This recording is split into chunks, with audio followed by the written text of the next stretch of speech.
like in the lead up, he definitely looked like one of the cleanest KOs that I've ever seen in my life. And the guy was just cracked throughout the entire series. That might be the loneliest sentence I've ever heard in my life. Let's not put that in perspective, because then it ruins any storyline. Sorry, I'm fine with that. I'll agree with you. The second best region is APAC. I'll admit, I forgot about that. What?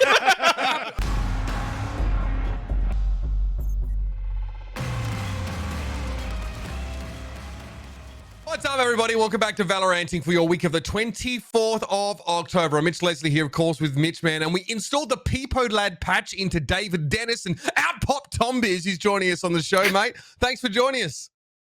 Oh, thank you for having me. I'm excited to be here. I know that Mitch always misses me so much, He does, he yeah. begged for me to be on the show. Even had Van Silly replaced, which I feel was a little bit much. But Well, replace is a nice way of putting it. Yeah, I mean, Mitch might not. What he lacks in stature, he makes up for in ferocity. I'll guarantee you that. God. Yeah. Also, Vans will let anyone into his house apparently. So, big mistake. Anyway, Mitch, outside of cutting our other hosts into little pieces, how you been? Pretty good, pretty good. You know, living the life. It's gone back to cold weather, rain, snow. It's fantastic. I'm loving staying inside this room and experiencing the heat of my PC, the one comfort I have in life. Okay. That might be the loneliest sentence I've ever heard in my life. I like the heat of my PC. He had me until he fucking used the heat emanating from his PC for comfort. That's just good. You know, you could just be like anybody else and go for a big titty anime waifus, but you went for the fucking heat of your PC. I'm thinking about buying those mouse mats. You know the ones. You know the ones. Yeah, man. Yeah, no one needs RSI. Okay, that shit's legit. Tombies, mate, great to have you on the show. Obviously, your worst half here, of course, is been with us for the last few weeks, mate. You guys are on a little bit of a break, but I hear there's stuff on the horizon, so I'm sure you're getting ready to maybe pick up a bit more work, I assume, unless he stitched you as well. It's been announced, so at least the maybe not the closest one or whatever is going on there, but yeah, Homeground will be the next one, so I'm looking forward to that, especially because someone has finally done a tournament where they bring all of the EMEA teams together, which I don't know, that doesn't seem to happen very often, so I'm very excited for it. Sorry, so fill me in here. This is what this is LAN, yeah? No, but it's just But I mean, like, all the everyone's EMEA, actually there. Like even Okay, FPX, they even made it. Shit.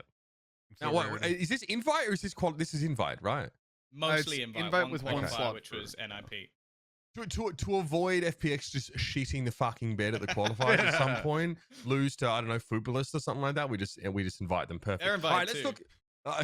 Okay, great. Let's talk about what's on the show today. We've got a few topics to cover. A bit of a quieter week in the really. This thing is still a bit of a quieter week in the Valorant world, of course. We're going to talk about the LCQ and APAC and South America. There are some major upsets over there and some interesting news about what South America are going to be prepping to come into champions with.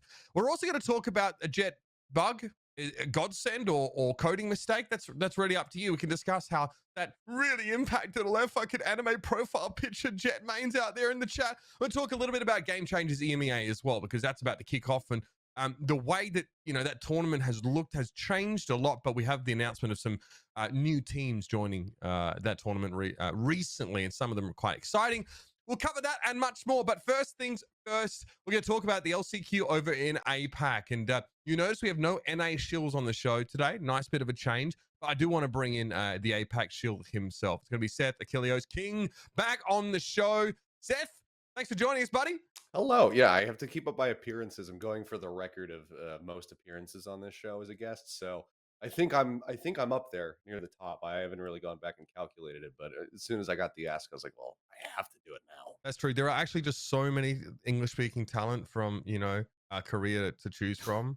So many that we keep going back to Seth. I mean, we already have Tastes Tom. Up So do you Places want tried me to or do you want charge to have us for another bald guy on the show? Exactly.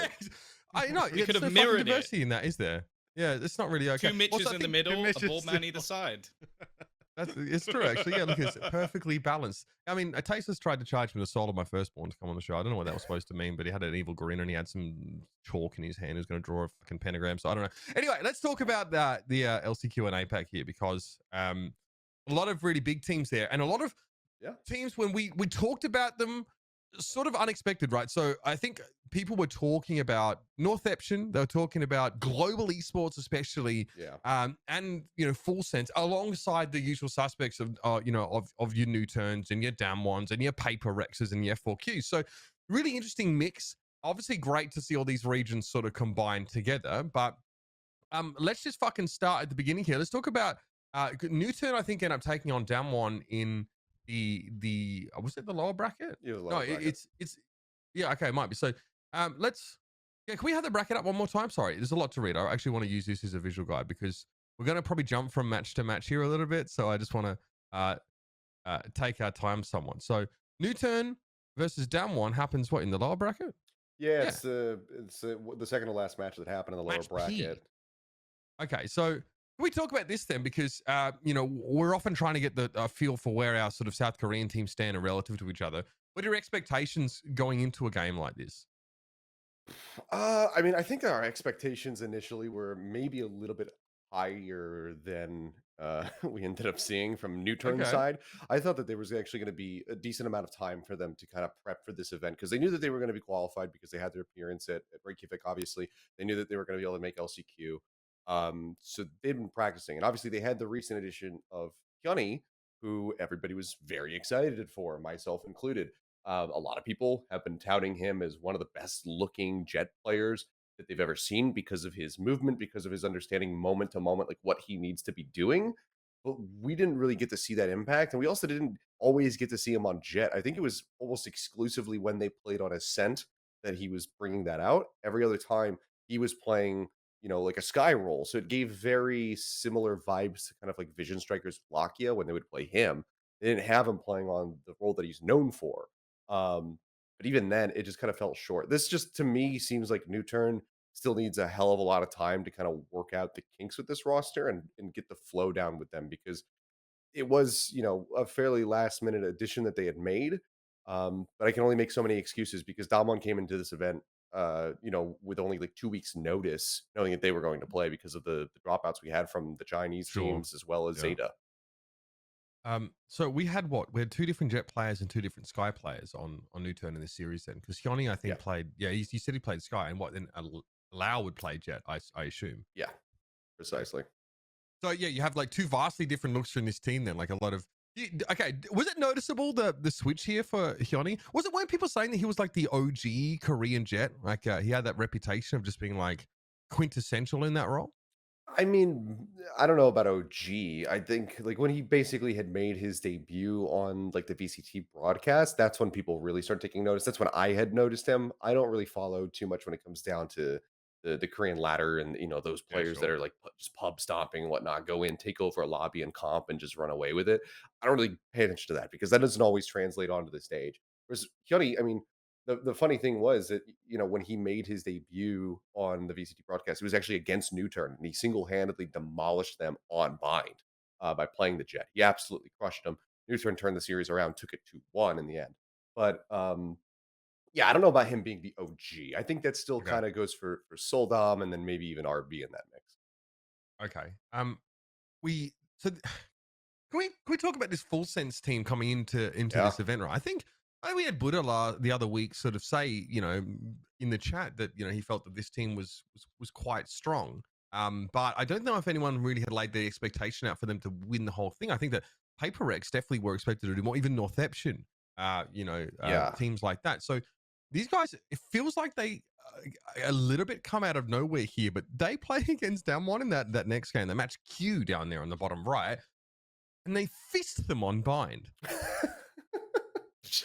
I think even with that kind of verbiage, I think that might be putting it lightly.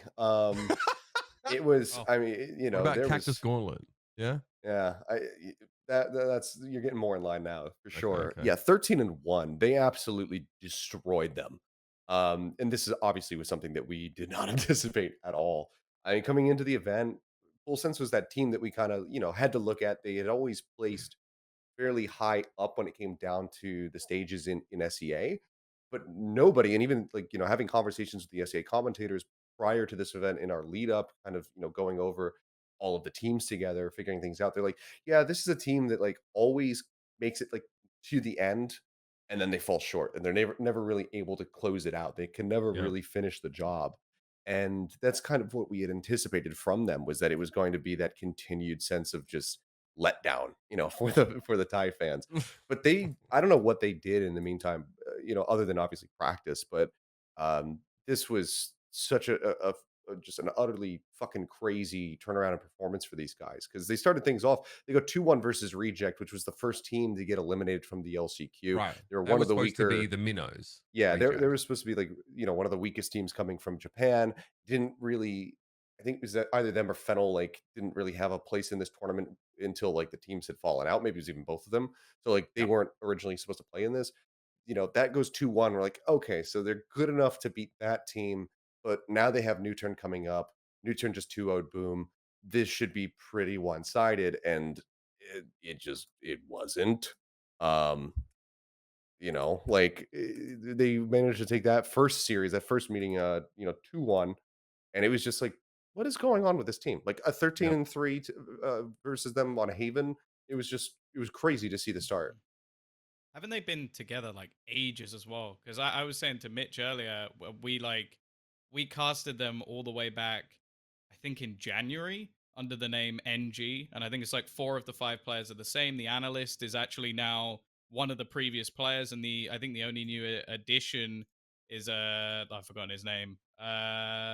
PTC, that's it. The Yeah. guy who plays like every agent in the game by the looks of it. So it's like they've just been grinding Fucking from cracked. what I've seen, and which is crazy.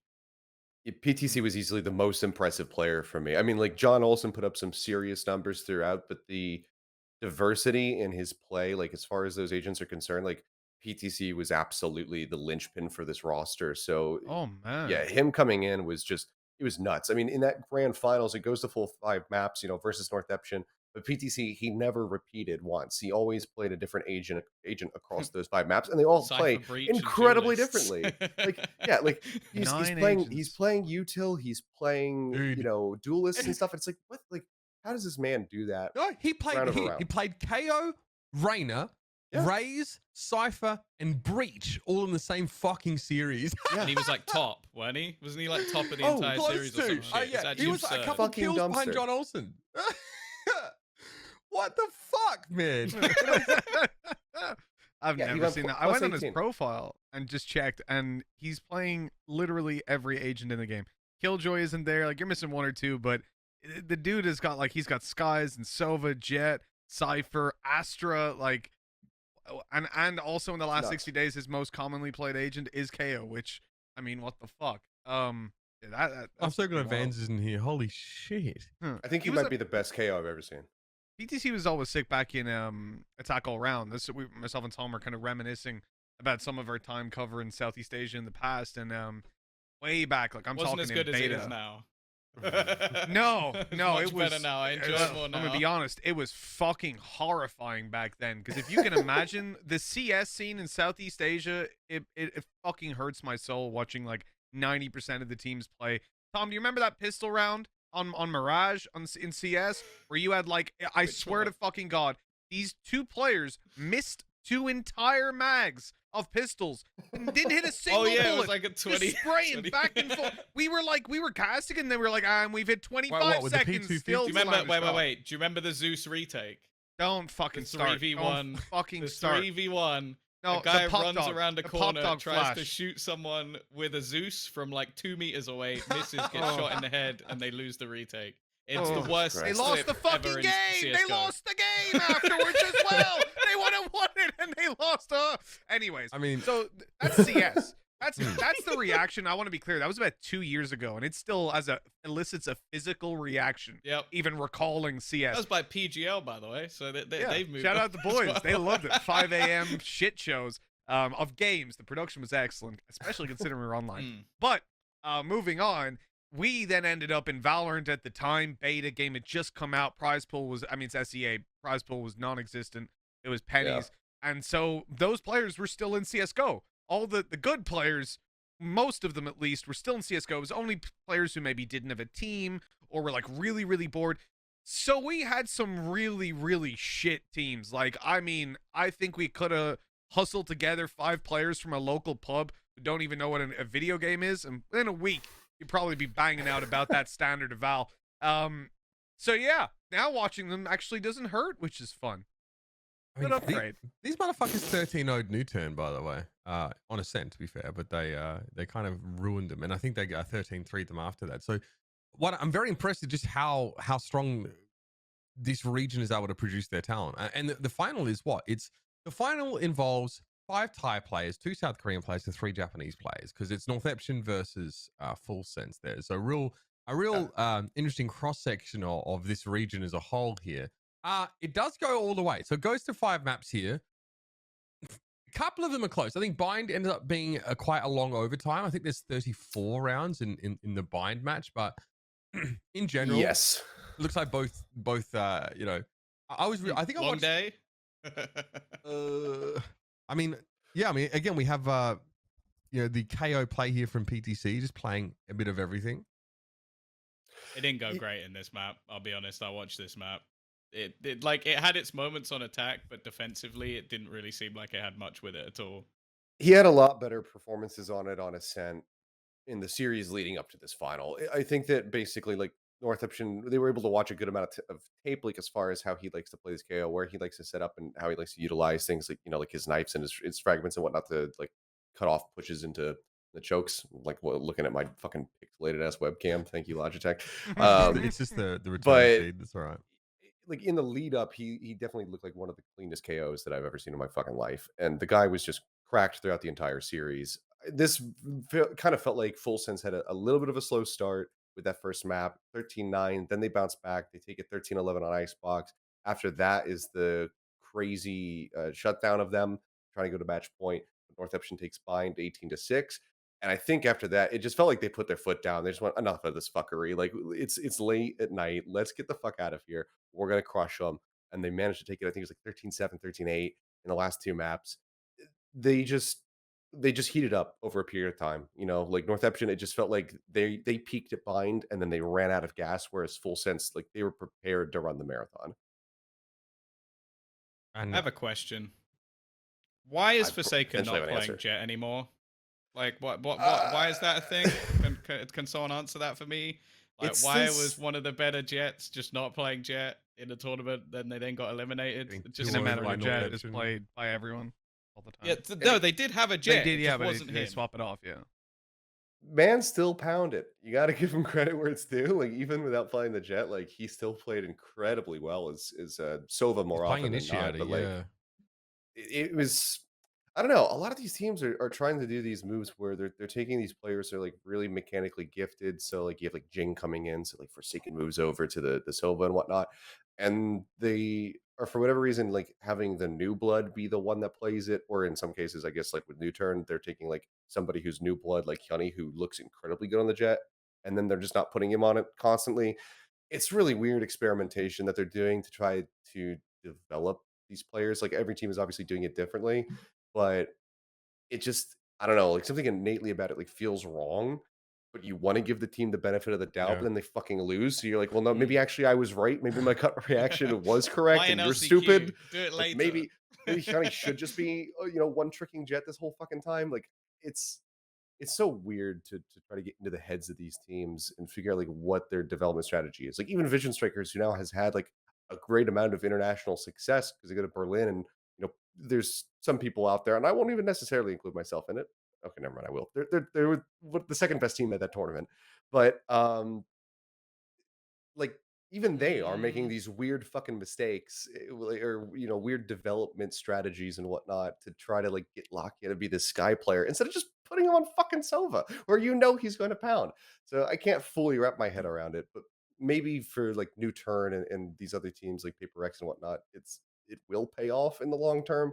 But it's a hell of a bet to just kind of play this style and end your 2021 at the LCQ. Now, Tom, you have something to share with the class. This is show and tell with Tom. Yeah, I enjoyed So, this. what do you want to Okay. tell? Do you want to tell Oh, us no. anything about this clip before we watch it and react to it?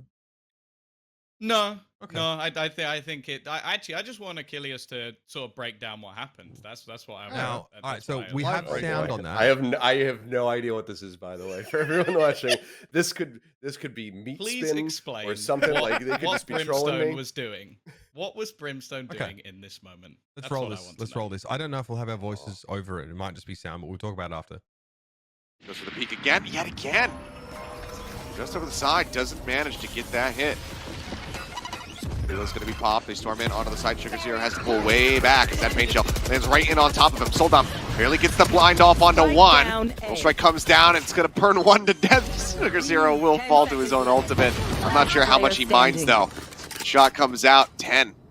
Getting domed. Now it's all on May. 1v3. PTC low HP. The heal coming off. The rocket drawn out. Does he know which way to look? He does. John Olsen's also there for the crossfire. They get. I'll admit, I forgot about that.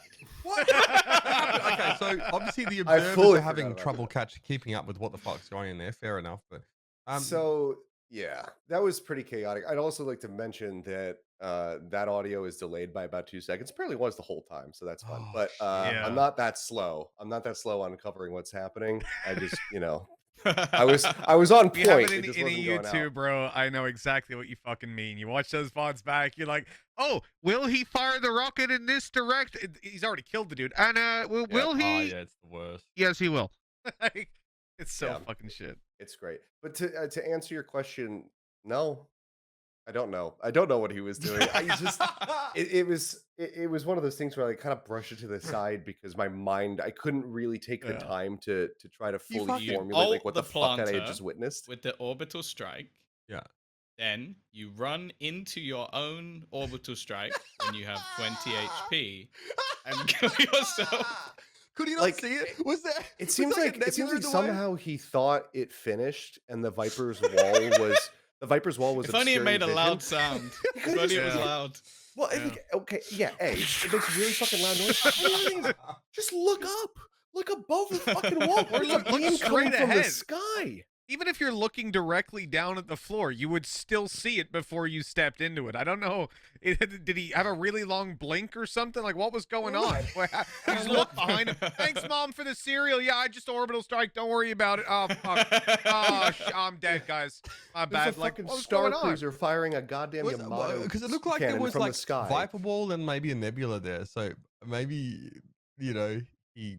You forgot that he put it down? How are you trying to justify this? There's- There's a giant laser from the sky, and he There's put like- it down and then walked into it. Maybe There's he no thought justification. he Maybe. sky smoked instead. The Like, iPad guys, and shit. am I Phoenix? Does my ult like heal me if I go into it? Like, it hurts everyone else. I know, but have you ever checked if it hurts me? No, I'm gonna try.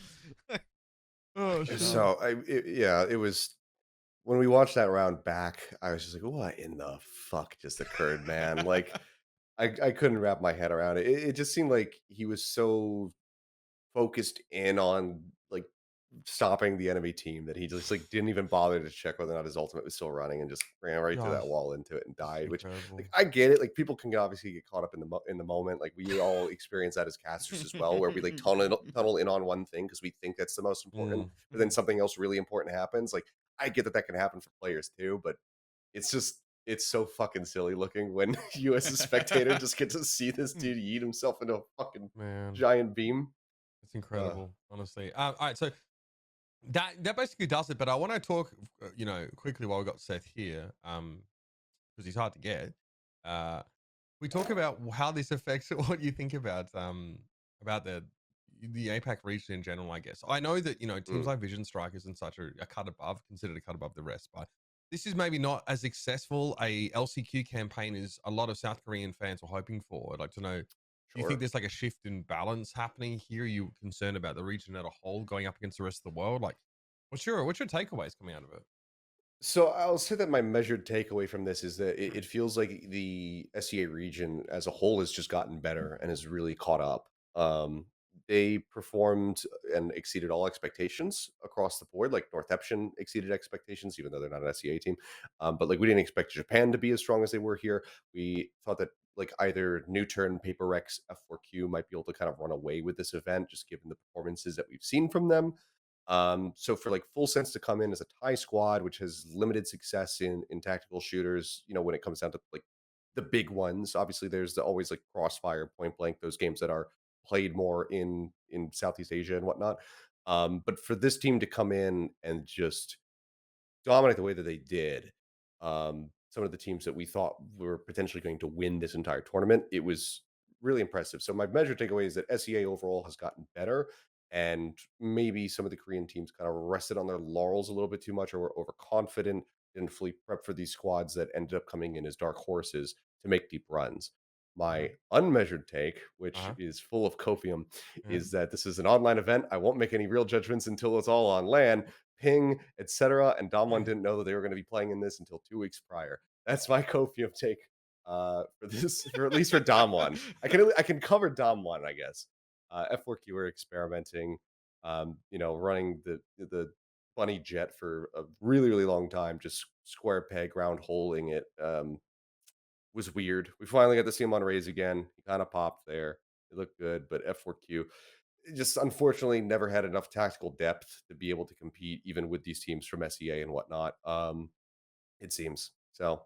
Just rough tidings, but I hope that this is a good kick in the pants for Korea as a region, and I think that it will be, because typically when Korea loses something, they come back hungrier and hungrier to try to win again. So I think that this should have these teams buckling down, getting ready for 2022 to make Korea overall a much stronger region, so that we have more representation than only Vision Strikers and champions. I think Vision Strikers probably would like to come home to a scene with more depth as well, because I think that's what makes South Korea so strong and so many other esports, is that the domestic level of play is so high, as evidence right now in the League of Legends World Championships. All right, Seth, thanks very much for joining us, man. Great to hear again from you, especially on where you think APAC stands, because it's tough for a lot of people to catch it. Well, we'll see you soon, I'm sure. Thanks for coming on. Hey man, I got nothing going on. Fucking right now, nothing's on the docket. If you need a caster for games, please hire me. Good God, I need money.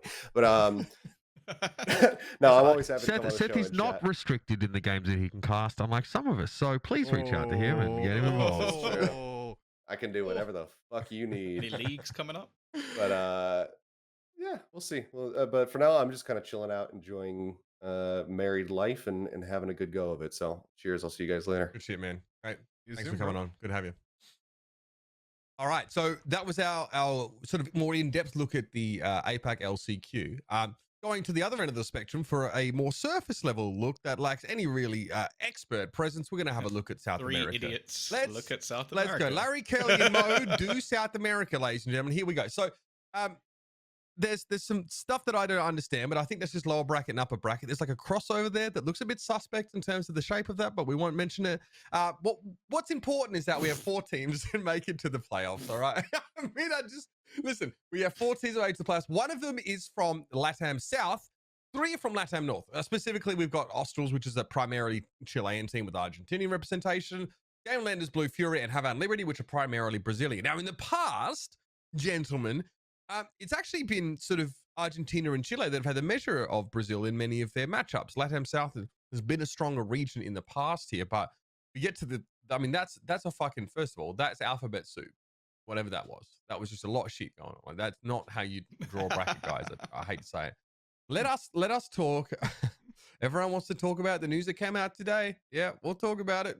But let's talk about Havan Liberty versus Australs. We got a little bit of footage here as well, because normally Australs, were they even the strongest? I mean, bear in mind, there are teams that have already qualified for champions from these regions, right? Australs were not the best team in LATAM South. I guess that would go to Crew at this point. Yeah. But this is a 2-1 What a victory. fucking tragedy. Sorry. Which okay.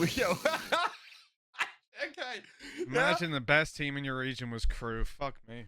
Anyways. I mean, that they are the LATAM representatives. Yep. Bear in mind that Vivo Keyed and Vikings are representing Brazil here, though. Obviously, Brazil has 2 spots, I think. And then Last Chance, I think, is just South America combined. So both regions are. Excuse me. Woo! What am I, allergic to bad play? All right, so Australs here and Havan Liberty. Havan Liberty, who we maybe expect to see them do a little better. They get talked up a lot, going into, was it Berlin, right? We're expecting this team to sort of be Yeah. Pretty decent, but they are not going to champions. Not even close. They always looked like structurally good. It was just in terms of their individual ability, it's like the backwards problem of like every other team. It's like, oh yeah, they've got these really good individual players who can pop off, and then they've got like no structure. Whereas Havan Liberty had like some pretty decent structure, and then just like Liazzi, and everybody else Yeah. just didn't seem to be on the level of anyone in Berlin. So it just became a massive problem whenever they went into any match because they just got boomed by players like Heat who could just out aim them at any moment. I'm gonna let my frustrations with some of the plays we've had to cast subside for a moment and bring us through why I think Brazil's and South America in general is dog shit. And it's Fucking hell. No, but genuinely, and giving them all the credit here, I think that they have a bunch of great players who work super fucking hard, and the top level teams have the capability of competing on the international stage. Problem is their region. Like, we heard it from coaches before about the scrims in their region. We've talked about all that in the past. This is not a region that has a high level of competitive play on a well fleshed out level. What I mean by that is not that they don't have good players, they don't have good teams. What I mean is the majority of the skill gap between like the top 4 teams and everyone else is so huge that it's almost like a team that's really good in Brazil, it doesn't translate because the level of play in general that they then have to not only play against but practice against, and most of their experience is against these, inexperienced teams or teams that like are just a bunch of dudes playing together, not turning up to pracs, not turning up to officials, all the horror stories we've heard from just the Brazilian region alone. I understand why the level of play is so far behind, and the TLDR for me and why I just don't care about any of those teams until I see one actually perform well is that I don't think the region is advanced enough competitively to actually deliver a high enough level of competitive play compared to North America, compared to EMEA, Korea, even some of the Southeast Asian teams who have their like long fleshed out history in Valorant so far of doing like, and they've improved, they've shown the track record is there. So for me, it's like, I don't watch South American games unless I'm going to cast one of those teams. I just don't bother watching it anymore because I did it and it frustrated me. And I was like, hey, listen, maybe it's going to be better. And it just seemed like the rate of improvement is so slow compared with other regions. And I don't think that's on the teams. I really don't, because I think some of these guys are really, really talented players, but they don't have the facilities around them. They don't have the support from organizations for the most part. Financials aren't really there for some of these teams, and they don't have anyone good to practice against. So, or they have like, 3 teams that are good that they can practice against. I mean, didn't Sharks Kinda fucking boot camp in Serbia? They didn't even make top 4. That was a strange one. That was, yeah. During COVID, they literally flew to what could be argued as one of the nastier parts of the world in terms of how they're dealing with coronavirus. I mean, Romania's worse. With I'll be honest with coronavirus, you, okay, but cool. Yeah. Eastern Europe is, yes, specifically that. Specifically one of the worst places in the world. For Shithole. Everyone that lives there, That's for COVID. asshole. Oh my God. It's just fucking going I've in on them. never been to Belgrade. I assume it's lovely. I'd like to visit one day and not be killed by locals. But this is like they boot camp, right? So like they tried to rectify this sort of lack of infrastructure around them, and it's obviously it's maybe a little bit early. It's going to take a little bit more than. Don't full screen me. I'm going to get killed by these fans. I don't really want that. Mitch has already pissed off the Turkish people and now the Brazilian people. So he's the one that you should be asking him to come to your country. Yeah, not me. I can't. Look, I can't right Let's now. go. I can't Let's go. make it. Yeah. All right, so let's He'd actually go. That's the thing. He's stupid enough that he'd actually talk still to go. the Walk people. along, Just guys. shake hands. We're gonna have see a what's chat, up. guys. We'll have a chat about this. Yeah, we'll have a chat. Yeah, let's have some discourse. People can disagree. We can chat. That's fine. Saba discourse. Okay. All right, we get Game Landers Blue versus Furia. So we get Mwzera versus Shandy, right? Like, which is quite a matchup, I think, in terms of people who are fans of the South American region. Obviously, we know Mitch is not one of those, but that's fine. This is now. I think a lot of people are expecting the popularly proclaimed best player in South America, Mwzera, to sort of. I mean, he was during the first strike for sure to be at Champions. Well, he will be there, but not for the reasons you might think, because his team Game Landers Blue here, while they win that first map Icebox in a tight finish, where neither team can really defend effectively. It's very one-sided from here on out. It's Furia that actually looks to be the dominant team, and they take this series away. I mean, you can sit here and watch the B-roll, that's sort of fine, but I think you get a bit of a you'll get a bit of a feel from watching the next two maps that it wasn't very close at all. And this Furia team, who's been sure they've been in the mixing pot, I think, in terms of this region for a while, are finally stand head and shoulders above their competition. But I mean, they still gonna have to take on the likes of Vikings, and Sharks, and Vivo Keyed. So many other titans of the region to stand in their way. They won't get to play against them. They'll get mixed up against other teams. Have to play, like, I don't know, some EU representative or maybe whatever. they will, Hey, or maybe they might they'll if they get put make in the it same out group of groups. as one of their other region. Yeah. As Just put the whole happens to region in one some group. regions. Fuck Well, it. that only happens when your region has like 1 billion slots, you see, and like you can't fit everybody in. You not can't make our a fault region that we're earn a getting- slot and then punish them for it. I mean, it doesn't really make sense.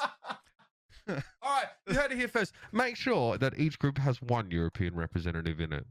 There we go. Just Divide 'em up. distribute those, EMEA. Yeah, Like, okay. we want to separate Gambit from the teams as well. Don't put Gambit Oh, on any of the EU okay, teams, right. please. So Gambit. Okay, yeah.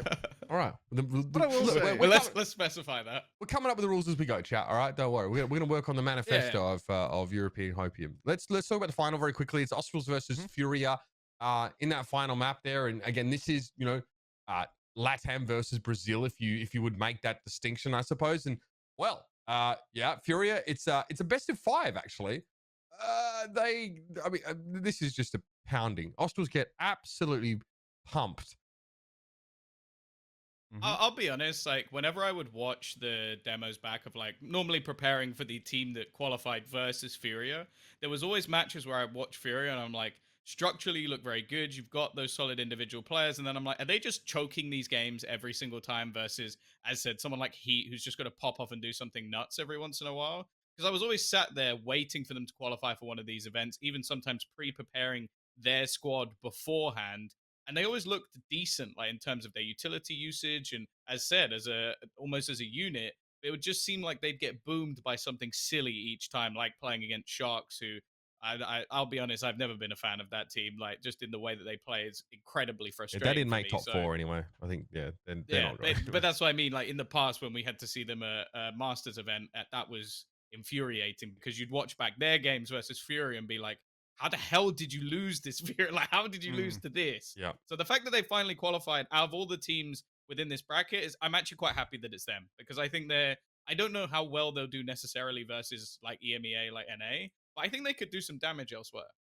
Yeah, I think as well. I remember Zand from INTZ used to always play in the qualifiers over in like I used to be on those beautiful like 3 a.m. games, Tom, for South America, the like I Am Chicago This is calls and all that CS, stuff in for CS. Yeah. reference. And he was really good at INTZ. Really enjoyed watching him play there. He was always someone the fans were massively behind as well. Yeah. I think he's been around a fairly Yeah. long time. Like he's a decently old player, so especially within the Brazilian scene. So it'd be fun to see him on the international stage.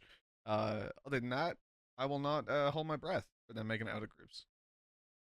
Yeah, it's going to be a tough run for them for sure. Now we have a little bit of a roster change that we saw in this region as a result. So obviously, Game Landers don't qualify.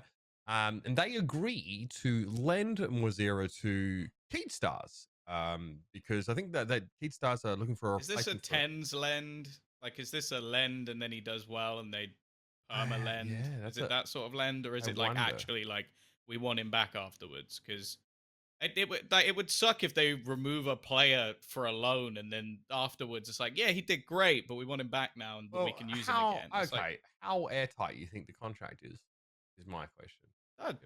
probably not at all, but that it'll be interesting to Probably. see, like, especially fan reactions and stuff if they somehow manage to wiggle him into Furia. But There's a definitely a sense that Cloud9, I mean, in that situation, were if they wanted to, be popular or maintain that popularity, they kind of had to let tens go at some point, right? Like, there's a lot of pressure on them to. We will take NA down with us, and just like pull it. I think one of the main things as well you have to remember though is like, as the team keeping him is maybe financially the thing, contractually, but the second a player turns around to you and says, "Hey, I want to play for this other team instead," it's pretty much over. Like you're not going to be like, "No, sorry, mate, you're going to stay here for another year and you're going to fucking love it." Okay, like you're sabotaging. I know your you team. don't watch football, but that's exactly what Okay. my team, Tottenham Hotspur, does every single time Cool. someone wants to buy one of our I hate players. Harry Kane. Just Fucking That's hate also him. why we Force them into it. suck. Yeah, because it works wonders for morale. He doesn't when want to be there. the entire team knows that you don't want to play with them. You know you don't want to play with them, and you would have had much more money and a better, in your mind, a better chance on the other team. So yeah, it's a weird position. I think like that is purely up to Mwzera whether or not he actually wants to play with other team instead, or whether he was just like, hey, fuck it, I love playing with you guys, but I need to go play in Champions real quick, and then I'll be back. Like, get his ticket. Their firepower is nuts now. Yeah. Though. Heat, They have like Heat, 3 Mirrors. legitimate star players like in that team, which Yeah. is terrifying. They were already kind of like wild as it is as like a potential upset team with just how Heat and Mirrors used to play. I imagine Mirrors is going to go back because I think he did previously play a Sova in the past, at least at some point. So maybe he'll go back to Sova. I highly doubt you're going to move Heat around, but if this guy's as good as people say, then I mean, I let me guess just we'll see. let's just put this in perspective, though. This is the team that lost to Crew. So Let's not put that in perspective because then it ruins any storyline. sorry, I'm fine with that. It's fine. I'm just saying, yeah, so I mean, so this actually almost wraps up all of our LCQ regions. There's only one more to be decided, and it's North America. So Which one's that? Oh, yep, nice. oh, You well. casting that, Mitch? Best team's Sorry, already there. I'm Who sorry. cares? That was We a fresh just- one. Wow. That was a So, fresh yeah, it'll be like, yeah. So I guess it would be filled out by. But we talked about this with Veli. I think we all agreed, even he was able to, that like NA has fuck all depth outside of like the top like 2 teams, right? So I think we were on the same page on that one. Let's talk Same about. as Korea. Well, yes, right. That's half the issue. He's not yeah. here to defend Basically, himself. everyone Leave except the Achilles alone. MEA. Well, is what I mean, you're saying. you could say APAC have some depth, but I mean, what Yo, they're sending? I'll they're agree sending- with you. The second best region is APAC. I mean, they've got X10 making the I fucking. don't want to be involved reunion in this. for this. I don't want to be in any way lumped in with the statements being made on this broadcast. These are views of Uber and Tom, do not represent those of DMP or myself. So you know. And I say caveat. the same back to Terms, you conditions after the apply. comments you just made about Yeah. Brazil. I was gonna say you went I after like my Brazil. safety. Tom, you always tell me. I said I just don't like their play. You said you just fucking hate the Brazilian region in every esport. You said they're the dog food shit. in Brazil. You said straight. my I don't favorite. recall You said you hearing love that. the food, but the esports dog shit. That's a direct quote from Tom. I've been to Brazil forget to 3 tweet that out, times. DMP. I love Brazil. Yeah, you said you don't ever want to go back. Don't want to go for a tournament. That's what you not said. True. Brazil's I actually beautiful. I stayed in Rio for a holiday, and it was very, very nice. So And there you look, go. Mitch, here he is now. Unlike you, if you go there, There you Just wanna go. make Well, that clear. yeah, that's he went true. there. He went there. made it Cast 3 tournaments of esports, and now has no hair. I mean, is it a coincidence? I don't know. I would say yes. Pretty sure I No, had no hair I'd say when I no. went there too, but that's not the point.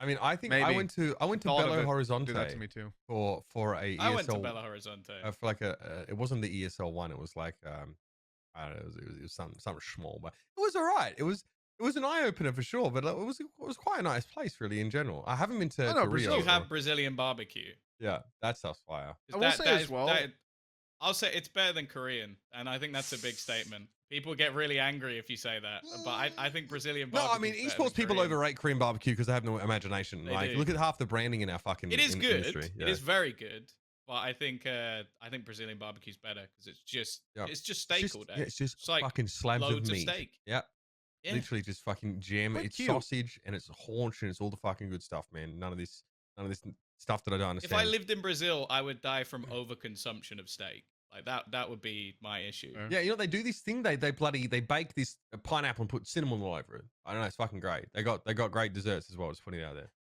That shit's I so will say fun. one of the desserts Just Harry got. He ate a full thing that was this big of like Nutella. You can't see my hands. Wait, there we go. It was like a massive thing, and he realized halfway down it was only Nutella, and then still decided to eat the whole thing because the man is a monster. They just I gave got- him a bucket of Nutella. Have you guys not? Basically. I mean, if you try and have Nutella straight out the jar, you'll fucking eat it all. I guarantee you. This shit's hard to Sure, stop yeah. on. No, I'd throw up way before I ate anywhere Oh, near really? that much. Maybe not how quite a how sweet you tooth, got though. an iron stomach? I swear. What the fuck? Maybe I just it's sweet, so I can't stop eating it. I mean, depends I how will, big I the will eat a pot- Ben and Jerry's pint in one sitting happily, though. Like, I Sure, but just- they do some big fucking jars of Nutella. Like the ones we get are like I think it's like a kilo. I don't think I could fit that much Nutella. Yeah, it'd probably get hard, but I'd give it a fucking, I'd give it a red hot go, I'm mate. using all the holes. I don't think I could fit that much Mitch, Nutella. that in. needs to be your Twitter bio. I don't think I could fit I that could much not Nutella. fit that much Nutella. But yeah, All the quick question actually just on Brazil. I know obviously in North America, a lot of the CS pros swapped over, scene completely dead, right? Europe didn't happen because that's basically on live support. What happened? What's the situation in Brazil? A lot of those guys are still playing, aren't they? Like CS. I don't think any of the like tier 1 players have moved. Yeah, I think that's another. Any. I think wonder, Zand would be the one I know most. Oh, really? Terms of Okay. good players who've switched. Yeah, Can't think, but maybe I'm completely wrong. But I think a lot of the other players are incredibly young. I mean, well, MIBR obviously is still going strong. For example, I think like there's quite a few. And what Yeah, is he you got fallen Gozen on? currently playing at the major as well. Yeah. Like the Brazilian team with Taco and Phelps on it. Like I don't think. yeah. As I said, I don't think any of the tier 1 Brazilian players have moved. You look at like what we have in North America. You look at what we have in EMEA. Even we still have like a couple of big brain guys, right, that have been around a long time, who I think have a higher profile than the guys that we're seeing swap over in Brazil and in South America in general. So obviously that's going to impact the regional growth as well. I really feel bad for a lot of these guys because having actually listened to a lot of their interviews, watched their play, you can see the intentions are there. You can see that the actual skill is there. These guys are not bad players. It's just an aspect of, I genuinely think if you take some of these teams, move them to North America, move them to Europe, move them to Korea for a couple months, they would come back and just fucking dominate the region. And there is the potential to do that with the way the schedule works. They could realistically in the off season ship off to whatever region they think is best, play in these like shoulder content tournaments, and then just come back and start spanking everyone. And I'd love to see a team do that. Maybe not in Serbia, because we all know what Uber thinks about Serbia. Don't get it started. God damn. I like Serbia. Yeah, I mean I'm half Hungarian by blood, so there's some rivalry, but it's not. Oh, it's just quite that as whole much part as of the world, is it? It's not just Serbia. It's like no. over there. It's like I said, my family has strong rivalries with those of Serbian descent because we are Croatian Hungarian, but I would love to go there. Belgrade looks fucking nice. It's all good. I love that it's like, obviously we have a 3,000-year-old feud, and if I ever meet anyone from Serbia, I will eat their firstborn. Dude, I'd love to go there. I would hella go there. It's just I think the old fogies at the Hungarian club might not approve of it, but I mean, yeah, it's a nice place as long as fucking hell, you guys can make fucking something out of nothing. I'll give you that. All right, let's talk about some developer side stuff. I think we're done with our fucking 3 clowns recap regions they don't watch. So okay. So patch notes we had came out fairly recently as well. There was obviously we had Fracture being played by some pros. Thanks for Ryan Central providing that. Let's talk about the Jett bug first, because basically it causes her to re-equip her weapon after dashing. Right now, I mean, is it the speed at which she gets it up is the issue, or I mean, you know, well, man, I don't know. Christ, I'm a kid. I can't speak on that one, but I will tell you because I don't play Jett. But in the bug, yeah, it basically means that when you dash, is an extra. Tom, do you know the exact amount of time? It's less than a second, but I think it was 3/4 of a second from what I heard. But obviously that's maybe it was even a quarter. But obviously that's still a huge amount of time when it comes to making those dashes. I think it also happened with her knives as well. Like it was just whatever weapon you had would have to be re-equipped, and then it would do the draw time on it, which sucked. So now that's fixed, and wow, you can now actually you feel like a dash in and fucking play. initiator. Yeah. You know? I don't know. I think honestly, so there's the explanation. Obviously, Jett's weapon, equip out from her dash, is currently longer than intended, right? And I know a lot of people liked it, and I feel like that was put in the game for some reason, even if it was to test it and accidentally put live, right? It's a little bit of an error, but someone was fucking with those things to make that happen. And I feel like it's going down that route is probably where we're going to end up. And I think obviously Sabrosa here, Riot accidentally did a good nerf for Jett. A lot of people think that, and you can't take the dash away. So many people have proposed that as a way to take her out of the game. It's just never going to work. Sure. You're changing Too Jett intrinsic to her entirely, changing the identity. game. Exactly. Yeah. It's a core part of Valorant. And she's even one of the flagship agents as well. So Yeah. I think something like that, little tweaks that make it a little bit harder to have those incredibly. We've already seen it with the Blade Storm now. If you right-click someone, you can't just start right-clicking another, which takes out. You look back at a lot of the big Jett plays that we've seen. It's those dash in, updraft, start right-clicking everywhere, killing people. Now you're much more limited. So it's I think like we'll probably see her dash changed in the near future, but Okay. not taken out completely. I think there's here we'll show Steele's reaction to it. I think is he's got a lot of free time right now, and we've lifted this straight from the stream. So thanks, Steele. Let's have a look at his reaction. Suck it. First sudden. Nice, good boy. Go suck, go suck. Down. Oh, the bug. Good job. Lane. Nice. Nice job. He was turning. He's B main. Nice. Dude, the new Jett update saved your life. Yeah, it actually They did. literally They should keep that. No cap. They Good, that's literally good because I died because of it, so it's evened out.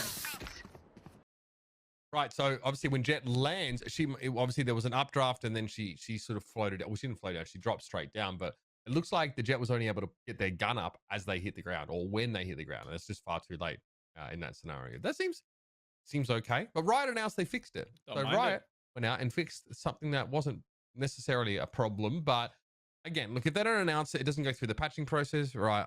That's fine. But look, I think this is quite an ongoing topic right now, is that Jett is able just to get away with too much. I mean, I even remember, I think it was Nitro giving an interview to Wyatt at LCQ and said, like, yeah, switching over to Jett. I mean, you feel like you can get away with anything, right?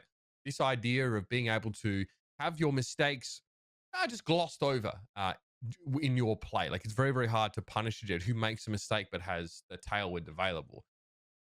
Maybe getting a gun up makes it harder for her to be aggressive with it, and it maybe puts in more of an escape position, which might be one way of limiting just how ridiculously effective it is in all parts of the game and all parts of the round, for example. Mm-hmm. Yeah, I think there's a lot of room to explore there on where we're actually going to take it in the end. I feel like, I don't know, I don't mind her that much. There was an interesting conversation about her dashing forward being a potential nerf as well, like not being able to dash left and right. Obviously, Yassine is getting ahead of the curve and already practicing that, but we've I don't see it being that big of a nerf purely because it adds a little bit of mechanical depth. But I think what we're trying to do is change the actual peak of that skill curve. We don't want it to be that high. We want it to be a little lower, a little less impactful, and a little easier to counter as well. So I guess like something like that, longer draw time on weapons, then makes her dash more of a utility for her teammates instead of an initiating factor, which is probably a good thing overall. Yeah, I think we'll see. Clearly, they're working on it. Like you said, I kind of like the theory that they pushed the change and actually pushed it to live without having to. Yeah, so we might see that reverted or changed, but obviously it doesn't follow their protocols. So we're actually seeing some Fracture getting played now in professional play, and we've had some interesting results, I think. And you guys will talk about a little bit at the start of the show here, but here's the footage between Vodafone Giants and 10 Star. This is LVP. And there's also this is Valorant Rising, excuse me, and then there's also some Red Bull Homegrounds footage. So, what are our first impressions from getting a chance to see this, Mitch? I know that you, sorry, Tom. I know that you at least had a look at some of this. I don't know about you, Mitch. Yeah, I was watching the NIP game because I was like, okay, I'm gonna see Homeground, see how NIP actually play it. I really like the use of like Breach and Viper combos. I think especially when it came to the A site we're currently on, like just clearing some of the back corners, it worked quite well. But it also just seemed like for the defenders, they have to be hella aggressive because there's just too much to. If you're getting pincer from both sides and you don't have any information, you have to push somewhere and taken some map control away because otherwise you're just going to get slaughtered. So we did see an awful lot from London United where they were basically just trying to take control of the map, and it didn't look great on the defensive side. I think there's a lot of teething issues, especially with most teams. I would be surprised if we don't see the favorite team just banning it for the majority of tournaments. So I kind of want to see some of the best teams actually play it first before we really talk about much of a meta on it. Sure. That's kind of where Red Bull Homeground will be interesting, though, right, Tom? Because with potential BO5s, it's gonna be the ban. It's gonna I know we'll try and make it. It's gonna be the ban though. There's 7 maps now. Each team gets a Yeah. ban. One of them's gonna ban Fracture. Like, I I suppose they hope have that there'll to. be a few teams that float it here and there. But like, if you're one of the top teams, like, take a look at Gambit. They can beat some of the best teams in the world on their old permaban. They'll just make this their permaban and start playing Haven instead. Like, Right. it's. I just don't think they're gonna be like, but maybe they risk it just for the. Because it's home ground. Okay, we're going to champions. Like, maybe they'll Yeah. do it like that.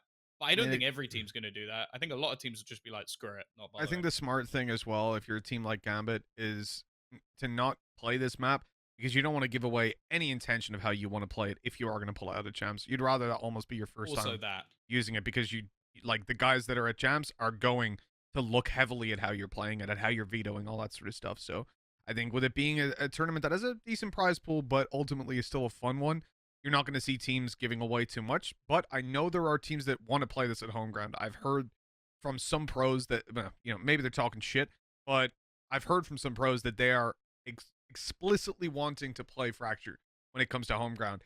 For me, I don't watch these games anymore. Before we get the top tier teams play it, I don't want to have impressions of how I think Fracture should be played until I see the best play it.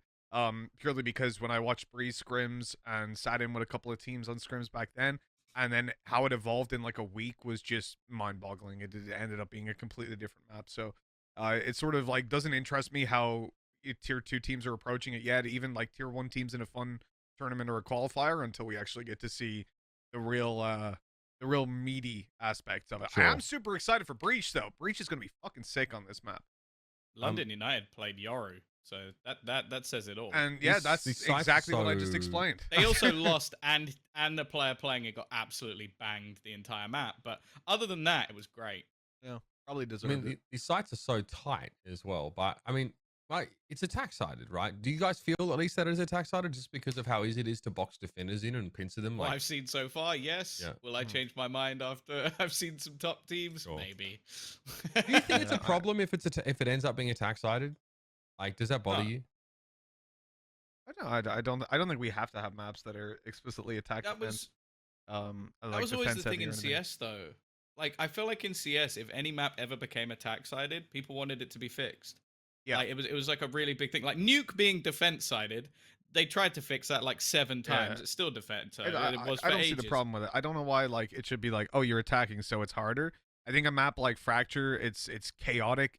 In fact, it's kind of fun Different because skill set. the lore behind the map is chaotic, right? It's the fact that the two parts of the world have been merged together. And the defenders are almost in that spot, right? They've just been fucked onto this map right in the middle. And they're like, yo, you can be attacked from everywhere. There's 4 ult orbs you probably want to try fight for, but that involves overextending out. Figure out how you want to balance your aggression and defense, how you want to balance your comps for like double sentinels if you want to hard control parts of the map and then push others. It's like there are so many options with this map. I fucking love it, man. And that's what I love about Valorant maps in general. Every single time, it feels like they want to push it a little bit. They want to test what exactly is an FPS map? What defines a good map?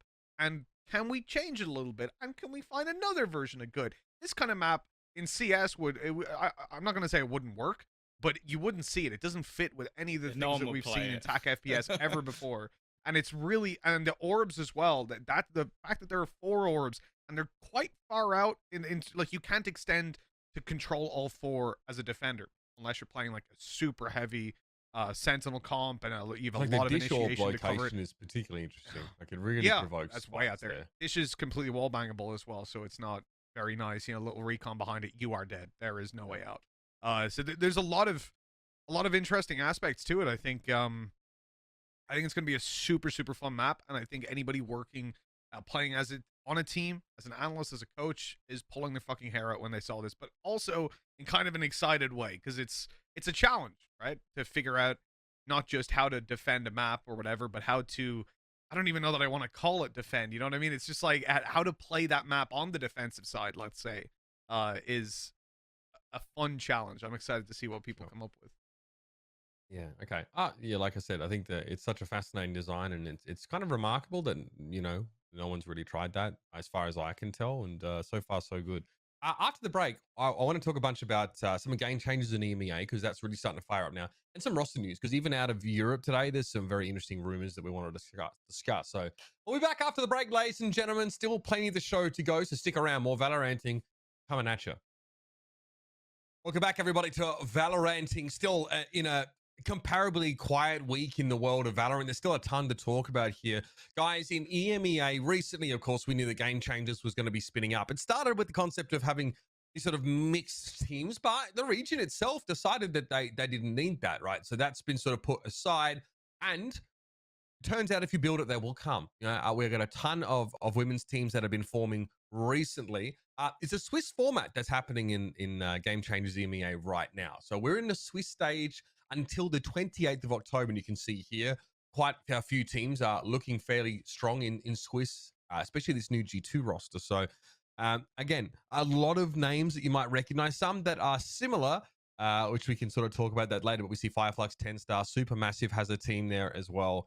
Like a ton of rosters. I mean, I'll scroll faster, and yeah, there's 58 teams, I think, that I have that already seen here. So that's brilliant.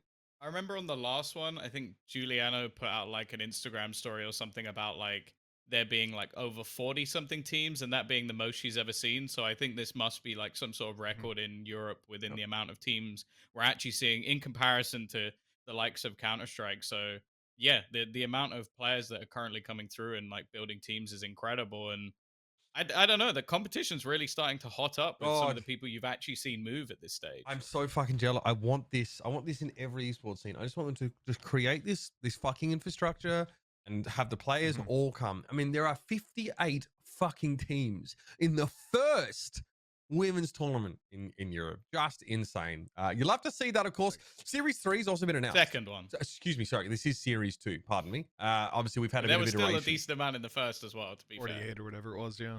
Yeah, so mental. And Series 3, excuse me, has been announced for November. So by the end of the year, from nothing, as of July, I guess, August, now we would have had 3 series of GameChangers. So, you know, can't commend this initiative enough.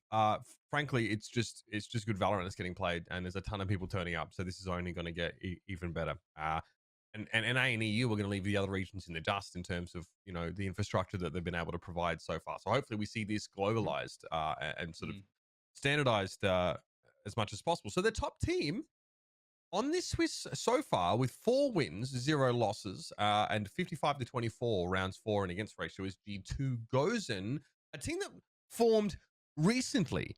And I love this, the B-roll, like they were out at an airfield. It was cool. Got to see some of the behind the scenes shots there as well. But this is a roster comprised of respected FPS. It's the best professionals. CS:GO like female team ever. Yeah, like that's what this team is basically. Like you've got the superstars who came over, who've won basically everything you could ever win in Counter-Strike, and they formed, and I think they finished top 4 in the first one. And I think they're one of those teams that you know is only going to continue to just get better and better and better, because I think a lot of the stuff we saw was almost like it was Valorant teething issues. Like in terms of the raw individual skill, they were insane still. And the team that beat them won the entire tournament. That was 10-star. So who actually interestingly have lost. They played Rix, who was also in the final in this stage, and have already lost a map. So it's definitely getting interesting. I wonder if we'll have a new champion or if 10-star are going to make it back when it comes to the best of 3s. Well, I would say, like, you look at that game, it was super close. Further down the list, sure. We've got Oxygen with a loss. That was to G2. You've got Guild with a loss. That was to 10-star. It's like the top teams there are, even though they might be, be 3 for 1 or whatever, that's just the way the Swiss system works. Obviously, like, as you're winning, you're playing against those better and better teams. You have to look at I think the results so far have been reasonable. There's not been anybody that's massively been upset. There's not been underperformances. The sad thing is, there's not streams for some of these games, so it would have been fantastic to see that Rix game versus the 10-star, right? That they had How much of this is being broadcast? At this stage, I think it's only broadcast by the players themselves. Okay. Yes. Right. I'm glad they're at least able to stream it, but yeah, and then on Saturday and Sunday, I think, is when the actual mainstream starts for the quarterfinals. I think. So quarterfinals onwards. on one are being broadcast. Is it quarters, Tom, or is it the 2 semis and a final? I think it goes all the way from. I don't know. Maybe it even goes from round. Actually, I don't know when the broadcast starts. I'm just looking at when the playoff starts. Playoff starts round of 16. Yeah, it's the 28th. The 28th of October, I think, is when we get out of Swiss and we go to the playoff stage, right? And that's 16 team playoffs. So it's okay. So that'll be the round of 6. Yeah, so quarter basically, essentially. Okay, so that's great. I want to watch this for sure. We've also had Guild have also put together a team. This one's interesting. This is another really mixed up roster, right? Representatives from Turkey, France, Russia, Germany, and the United States have combined to build this GuildX team, which is pretty sick. They have, I think to my knowledge, dropped a map so far. They're currently playing right now against Zero Zone. So these games are literally underway as we speak. Again, the loss they had was to previous champions 10-star. Other than that, they've been looking pretty good. Like, they've dominated the other teams. 4 rounds was the most they lost against anyone that wasn't 10-star. Those other games are all 13-4s, 13-3s. So, not a bad debut for them for damn sure. And I guess we expect nothing less of Guild. They've built a good team in the main system, and now they're doing the same here in the female content as well. I think that they're probably one of the teams definitely that we expect to make playoffs, but that we expect to see on the stream, which, as I said, is either semis or quarters. But we'll probably be seeing them on Saturday. And this team, obviously, back when they were Project X, I think beat 10-star 2-0 in the Women in Gaming Series in like September. So again, this team has been around as Project X, hence the X after the GuildX. Great to see them form up and show some results already. Supermassive Blaze also have constructed a roster to compete in this event as well. You can see that one here. So again, like a lot of these, large teams have, are fielding rosters in the same way. Now, I think for Supermassive Blaze, they did lose. They lost 1, I think, series so far in this particular tournament here. So you see they lost that first one earlier on here, but so far not so bad. As far as I know, not any huge sort of victories like against sort of well-known opponents here so far. But they, I mean, as it stands, they're 13th here with just the 1 loss, and they're playing right now against BBL. So ton of teams. I mean, these are all names I recognize from the Turkish region, for example. So I honestly, I can't believe just how many rosters we got turning up. Well, Futbolist as well, as we mentioned, also fielding a women's team here as well. This one is put together. This one was tweeted not so long ago. And this is another really diverse roster, which is great.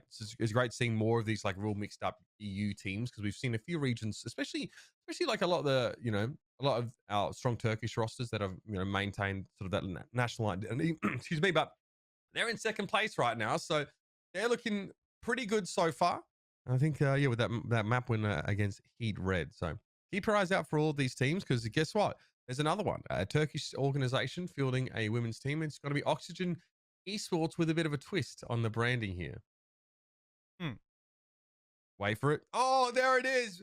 Brilliant. Absolutely fucking sublime. Whoever came up with that was like, he was telling everyone about it for weeks. They were like, hey, listen, I got we the get the Y and I X. fucking removed it. Hey, it's put a an nice X little transition. I like it. It's just, their name is officially Oxxgen, which is a bit weird. Oxxgen, yeah. But other than that, the thing I will say is a lot of people call them OXG, right? Their abbreviation is also officially OXX. So I'm not sure how that one's working, how that one's going to be flying. That seems really sick, though. We saw them last time around in GameChangers, and there's a lot of really, really solid players on there. And I don't know if they'll, like, Tom, I don't know what your opinion is on Oxxgen, but I feel like this is a team that can push up, maybe hit like your semis, but I don't know if I see them beating like a 10-star and a Rix. Close game maybe, but I wouldn't say they're favorites. Well, wasn't it like, I think it was Ness, right? Their Jett, who was one of the star players of the entire tournament when we were watching it play through. Like, she was incredible. So if she's popping off again, they get some like icebox games where she can basically just dominate throughout. I wouldn't be too worried for them. I think that the competition's really hotting up, though. And that's what makes things exciting, is that you do now have these big organizations getting behind some of these players. Like, you sort of mentioned Guild. It was a shame last time that I think they came up against Rix really early on and ended up being eliminated. So I'm wondering if the bracket maybe goes a little bit differently. We might get to see some of those right near the top. And obviously G2 now like officially signing that roster. The pressure's on now because we know what they're like. They love a roster move here and there. That they do. I got to ask it now. You know, I know that in North America, the women's scene has been growing a little longer, or started a little bit earlier here. But do you feel like we have some real contenders here to sort of Cloud9 White, who in the women's scene have been pretty uncontested, or at least pretty unbothered thus far? Because I mean, this G2 Gozen team has more experience, right? More top level FPS experience, I want to suggest. We've been around for a long time. Yeah, I would say that like they for me have a little bit more work to do in terms of just Valorant, because we definitely saw a few more slip ups when it came to the previous tournament. If I was going to put a team forward, it would have to be 10-star. Like 100%. Clara has been one of the only players I think I've ever watched who can consistently play Raze on every single map except one where she plays Cypher and just obliterate anybody that comes into her path. Like I think that in terms of like EMEA players, she is definitely the one to watch. But I think she also has an incredible support system behind her, which I this is the thing. Like if you've not watched much of EMEA, you won't know much probably about either 10-star team. I think that the people behind the scenes have done an incredible job of building two fantastic rosters and actually picking up talent. So I think 10-star in both the male and female scene are going to be incredible over the months to come. Yeah, it's something we couldn't stop complimenting them on, and it really does just blow my mind when I see like a organization like 10-star. At least for me, I wasn't familiar with them until Valorant. They come up with a bunch of players that, again, you know, like you might have heard of here or there, but you weren't looking at it going, oh shit, this is a top contender. And we watched them in open quals in the VCT for their male team. Fantastic. Watched their female team in GameChangers. Unreal. Like I had a smile on my face for 90% of those games. I think that they're someone that they have the individuals, but it's the tactical depth. It's the fact that it doesn't seem like they ever throw away advantages. And that's the number one pet peeve of mine, is when you see a team that's like, they have this star player, they get their openings, but they don't have the discipline and the structure to properly capitalize on those. Like they're giving themselves, say, like an 80% advantage to win the rounds, but then some dickhead is like, oh, I'm just going to peek this corner for no reason, and dies, and all of a sudden you're back to like 50-50, 60-40 for no reason. That shit really pisses me off. So they don't do this. They play really, really clean Valorant. I love 10-star. I think they're... I don't know. I have a lot of respect for C9 in the female scene over in North America, but I would say that it would be a damn good series. It wouldn't be a blowout. Well, we're looking forward to seeing more competition, at least between regions in GameChangers down the line. Let's talk about some of the roster moves that have bubbled to the top this week, plus a couple of like last-minute additions, I suppose. First of all, yeah, I mean, a ton of stuff. First of all, let's talk about the Alliance move, right? Because this is a team that's still looking to try and find their place among the upper echelons of European talent here. So Zik and Cider joined this team. Mitch, tell us about this. Tell us if it's, you know, is this weird. Significant? Yeah, I mean, okay, so Tom reckons it's weird. All right, Mitch, go on then. What do you reckon? Well, Cider's hilarious, so I'm really glad he's on there. He is very good. I like Cider a lot. He is. Yeah. I mean, I was focusing on his personality to start with, which I also like a lot. But yeah, as a player, he's pretty nuts too. Zeke always caught my eye as well. I'm not going to say I've had a ton of contact with the boys on this decision. You know, I found out from the announcement. We had a little chat about it. They were saying, you know, hey, look, we've had good days, we've had bad days, just practicing, getting used to it now. You know, they're still very much in the early days of this lineup, but everybody's happy with it. Obviously, that's why the dudes got signed. And I think that Wave were long a team that were on Alliance's level, that we would fight a lot when it came down to quals. Like we pracked them a hell of a lot and learned a lot from them. And I think we always saw them as like close peers, and like happily that we were on the same level. And merging those players makes a lot of sense purely because we had a lot of contact time with them and we know them decently well. And, you know, obviously they're solid and they're looking for more opportunities. I hope they do a lot, but they've got a long time before they can really do a lot. You think they will? No events coming up. I'll get back to you in a month. No, I want to see how things are. Okay. I haven't seen them play. I haven't seen them scrim. I can't answer on that. This is the question I have. You dropped two duelists. One of them is Kadavra, who is widely considered one of the better players within Europe. Say you. Listen, Riot, guys, listen, I'm officially not part of Alliance, okay? Okay, but Have a anyway. conflict of interest. So Okay. they drop 2 duelists. So my boys dropped them, yeah. They pick up a controller and, from what I can gather, a Cypher player.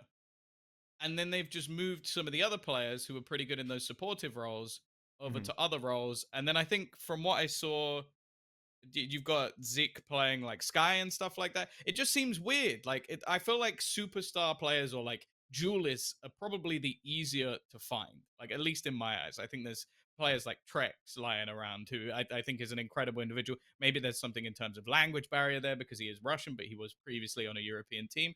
And maybe this all works out. But right now they've moved Lucca back to Jett, which as a prior thing didn't work. No. So if you're taking players back to roles that previously didn't work and then trying to slot the new players into roles that I personally think were fine, it just seems like a really weird dynamic for the team to go down when I think realistically they could have just, okay, it didn't work with Cadavra, let's plug in another duelist and see how it goes.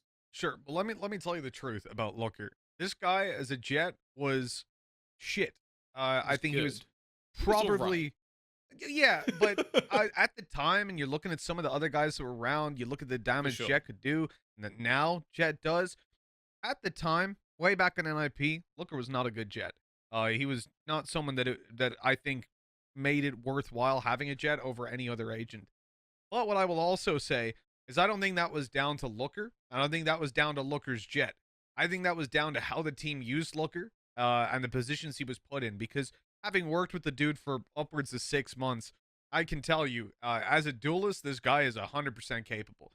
I personally think that his value as a support player is more than you can ever get from him on a duelist. That's not because he's not a good enough duelist. It's because he's so fucking good. His comms are insane. He manages players perfectly. Like it doesn't feel like he's too hands-on, but he's always guiding the round, and he's so good at calming those setups, the pop flashing for players, making sure that, you know, everything is sort of timed up well while he's in the background setting his stuff up.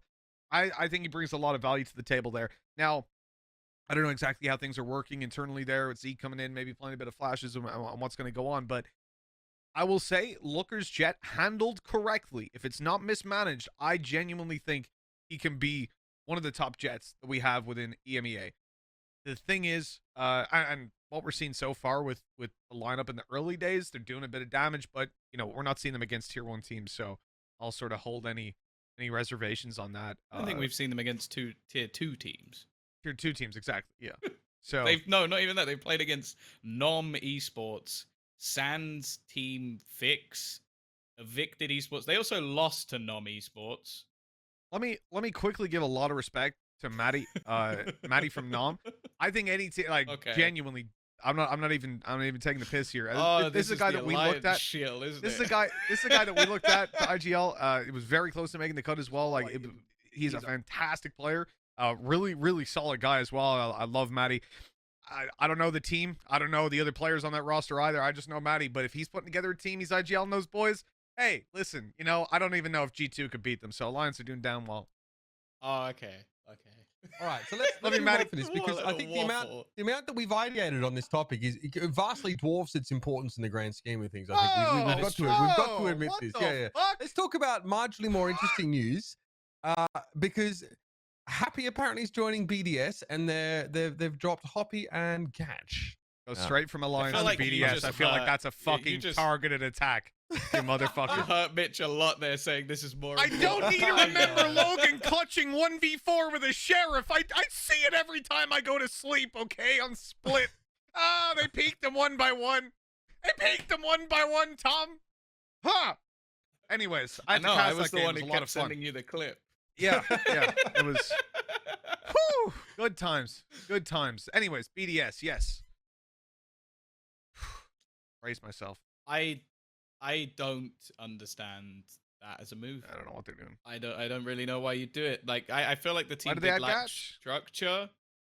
They lack structure, and Happy was an in-game leader for a long time, but he wasn't an in-game leader that we renowned for structure. So I don't really understand that as like a logical decision. Yeah. Like, in fact, what he was almost known for was lurking to the point where people called him a beta. Like that was how most of the discussion around Happy went. So I don't know how bringing him in, especially when if you look at the majority of agencies played, you're looking at duelists mostly, which is not something that BDS need. Like they have fantastic individual players. I don't think anybody can doubt that. You've got players like Takas, who on his Reina is unbelievable. It was always just that they relied way too much on clutch situations. They needed players to pop off to ever win a game. So it was more the strategy that they were lacking. Maybe they think Happy can bring that for them. I'm not so sure he can. Yeah, I don't know. Yeah, I mean, Happy I think was decorated in his own right, but he played obviously on a roster for many years with players that stood out a heck of a lot. I think Happy had his moments, and I agree though that the team that Happy was on were not really very structured. And I interviewed Happy more than once, and I really tried to pick his brain about the tactical minutiae of the game, but it really ended up boiling down to can he go kill sometimes. They were known for pistol force buy wins.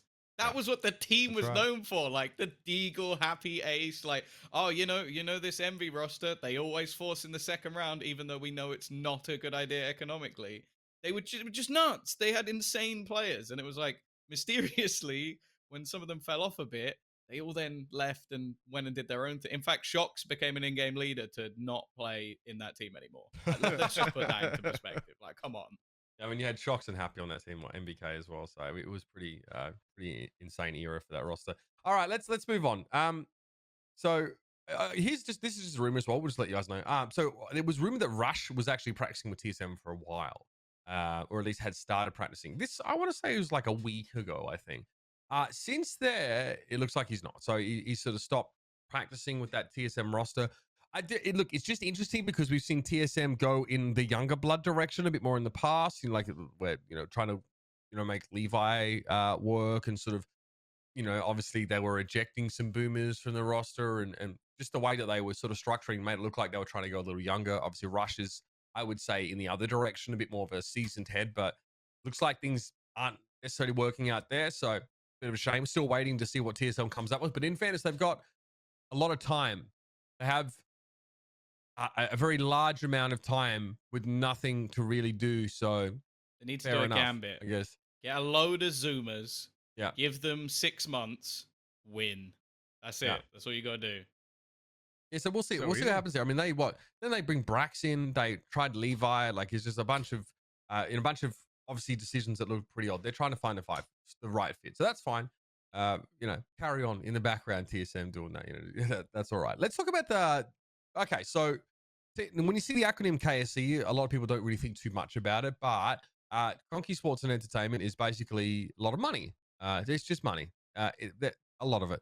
So this is the organization group, the ownership group behind the Los Angeles Gladiators and the LA Gorillas in the CDL and the Call of Duty League. So obviously, those other game things. Yeah, yes, and this is also the owners of the Los Angeles Rams as well, and maybe some other properties. Yeah, so the Rams. No, the Rams. Yeah, the Rams. So this is a big deal, just because I think of the amount of capital that's behind this sort of agency. I know that they've managed to sort of build up pretty strong, like, endemic staffing, even though they came into the esports scene as pretty green, and they had to sort of upskill pretty quickly. They do very well in those other scenes, really strong organization. So we're seeing them, I think, start to put some plays together. We actually have the tweet. I think George tweeted this morning that I know at least Sam was playing on this roster, or at least is rumored to be trying out for this roster, and Complexity player Val in there. So we don't have Vance here, so we can't really speak to some of those less known names, but just interesting. Thought I'd put that one out there. But here's my favorite one. My favorite news of the week here, guys. Still NA, but it might be more interesting, guys. Brax has decided to retire as a pro player and move to a full-time streamer. Fucking what a tragic tale this has all been. So, old mate, I mean, first of all, rest in peace, the first Valorant player. Or pro player. Well, I hated that campaign. It was so annoying.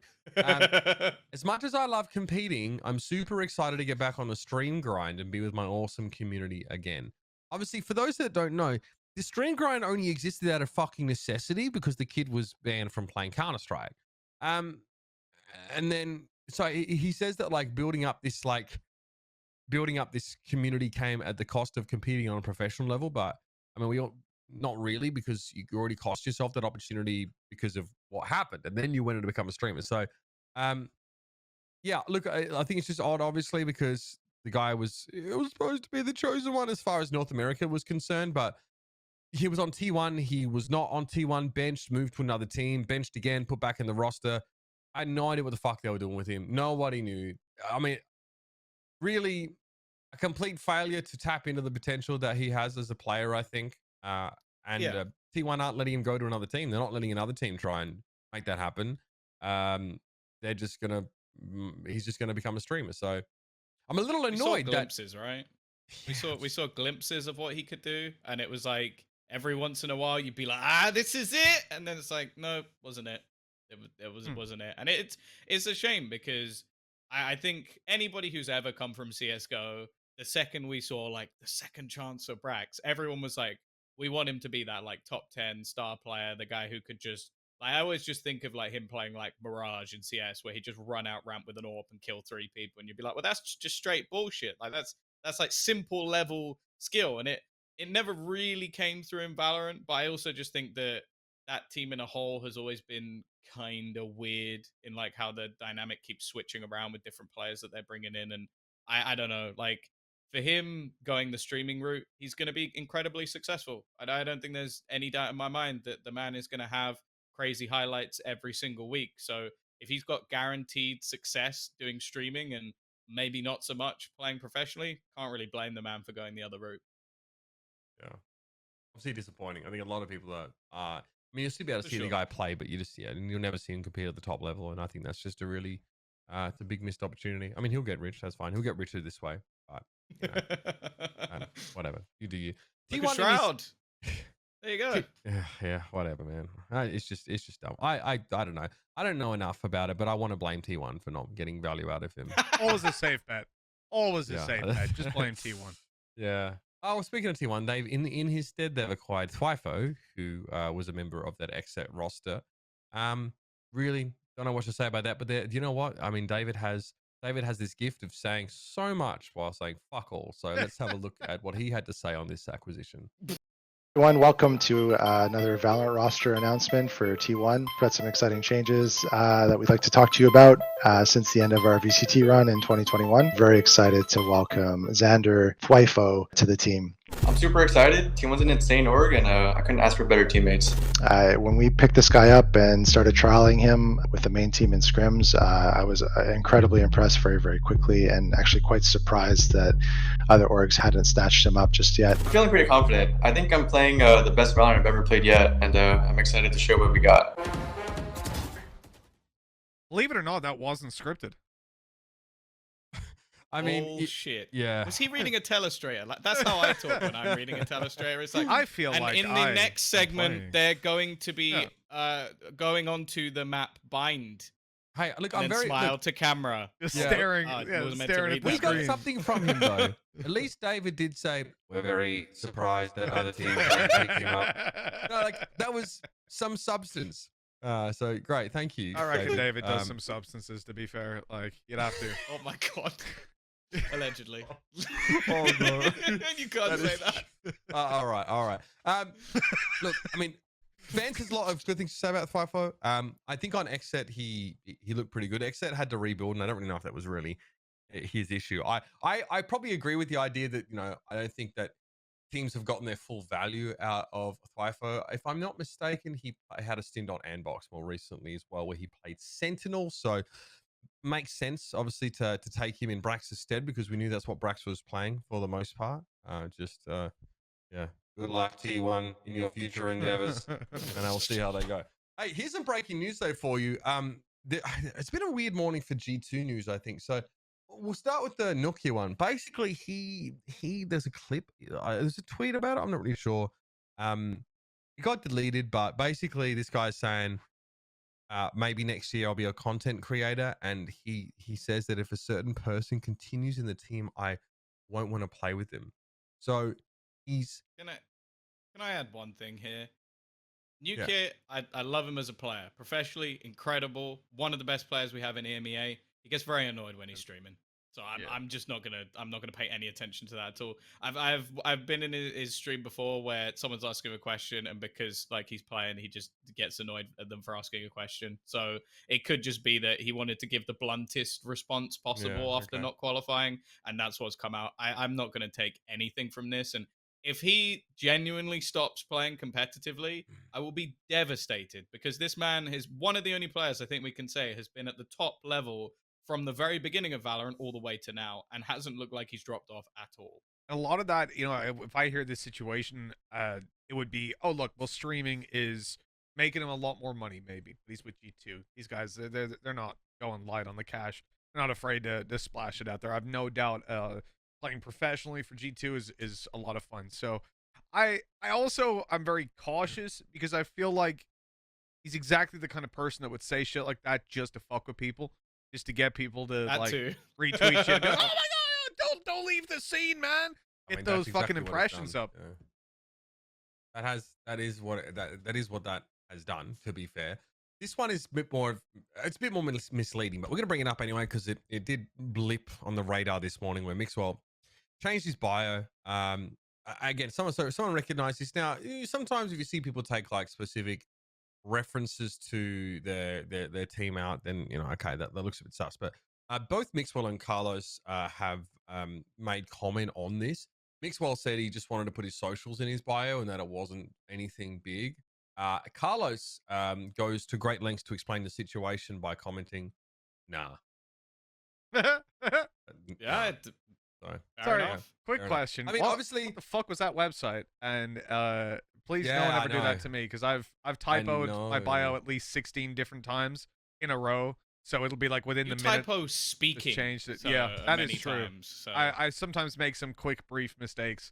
That was a risk. I just took a big risk. So, but everyone is like, "Oh, is Kenny S finally coming into Valorant? Is this gonna happen?" It's like, it's just not a great day for it, because you literally, in one hand, you have like Nukia saying, "I don't want to play with one of the cunts on my team," and then everyone else saying like, "Oh wait, is Mixwell gonna leave and join it?" I mean, Waters was in here in the chat beforehand. It would be for Kellogg's, right? If he was gonna join, it would be for Kellogg's. It wouldn't be for Mixwell anyway, because unless you're planning on subbing Kenny S in as a Viper main, in which case, I don't know what sort of like drugs are being taken there. I don't think anyone. Those don't line up in any way. Like, unless Kellogg's has gone, I'm actually going to be a support player now after I run into the site and pop heads every round. Like, there's no logic behind any of those rumors at all. Kellogg's is literally his one job is to be loaded into a fucking trebuchet and hold on. That is his job. And throw smoke at the floor while he's doing it. He is, he is a fucking siege weapon, and that's about it. And it works. That's fine. I see that motherfucker double dash straight down mid on Icebox defense. He don't give a fuck. So there you go. I don't think that's a big one. Obviously, Mixwell goes to the degree of commenting on it, but like, look, there's already G2 rumors and shit going on today, so it's like a little bit hard to you can't sneak that one under the radar, because people in Valorant right now are so fucking starved for anything that they'll go for that. So you know what? Lesson learned. Move on. We obviously just found out as well that Mummay was released from the Envy roster. Obviously, he's been benched for a while, so I mean, this is probably just a contract expiration. We know that he's been who is he trialing for? I can't remember now, but we know that Mummay has been trialing with some teams. This guy, really clever player.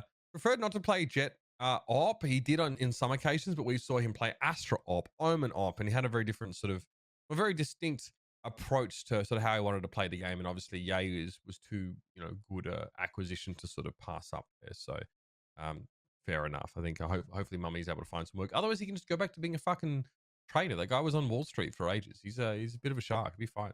Oh, fuck, I don't need an Andbox. Thank you. Yeah, he's training with Andbox. Appreciate that. One last thing as well, just to wrap things up as well. We have a charity show coming up on October the 31st for Gamers Outreach. It's going to be a spooky D&D show, the Catacombs of the Damned. Going to be, of course, DM'd by our very own Joseph Carruthers, who has DM'd for me multiple times and is absolutely incredible. We'll be featuring DJ Wheat, Pods of War, Golden Boy, and Rachel Seltzer. So check that one out. Again, the 31st at 1 p.m. PDT. Again, for those that don't know, obviously Joseph has been with us for a bit here at DNP. He's a friend of the show, and he's also put a lot of work into what we do over here. So check that one out. But that's about it for now, guys. What's coming up, Mitch, Tom? What's happening in the future for you guys? I know you've been hinting you got some work to do. Home ground. Exactly. Home ground, and maybe something before that. Who knows? We'll see about that. But yeah, home ground's going to be cool. It's next week, right? Pretty much. That's a really good next sign. week, the It's 20th. in, Home it's ground's in, coming it's up in and there's next something week. before I know that. I'm you flying. I know I fly on the 3rd. you have to I fly couldn't tell there. you what date it is now until 10 seconds ago when I looked. So Are you sure you in a fly week. on the 3rd? yes, You you sure fly on the that- 2nd. you I sure fly about on the 3rd. I checked. Okay. I even So emailed just- them back and was like, just to be sure, I want to turn up to the airport and they'd be like, yeah, your flight was 24 hours ago, bro. So I made sure. Don't worry. I thought you didn't want to turn up to the airport and have the risk of seeing Tom there. I mean, I guess you're from that's different also locales, that's so actually I mean, We live in exclusively- completely different countries, so Yeah. that would be impressive. If Don't he wanna did land at see the me same there, I time. think he'd be a little bit freaked out. Like, yeah, I had a detour through Ireland A on 10-hour my way. detour, Like, that would why be not? the hero me. All right, you detour guys. through a country that has no detours. That'd be great. Yeah, okay, fair enough. Yeah, okay, point taken. All right, what's up, Vans in the chat? See you there. We're about done, ladies and gentlemen. Thanks for joining us. Bit of a quiet week. We're going to be back next week, of course. There's a lot to talk about. LCQ still looming for NA. So we'll see you for all that and more next week, Tuesday, 11 a.m. PDT. See you then.